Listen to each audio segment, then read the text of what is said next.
May mga bagay talaga na hindi mo inasahan na mangyari sa buhay mo. Yung tipong hindi mo naman pinapangarap pero biglang dumating. Yung tipong hindi mo naman hiniling pero biglang binigay. Yung tipong hindi mo naman ipinagdasal pero pinagkaloob sa'yo. Alam nyo, lahat ng mga bagay na yan, lahat ng mga magagandang nagaganap sa buhay nyo, binigay yan sa'yo dahil deserve mo yan. Huwag mong isipin na hindi mo yan deserve dahil lahat ng yan ay para sa'yo.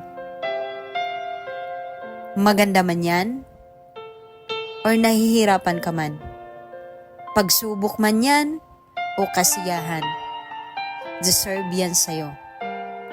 Kaya minsan, pag nakaranas din ng pagsubok, sasabihin natin, deserve ko ba to? Yes. Deserve mo yan dahil alam nyo kung bakit? Hindi dahil para saktan ka, kundi para ipaunawa sa'yo kung paano mo malalampasan yung problemang yon. Dahil hindi naman yan binigay sa'yo nang hindi mo kakayanin.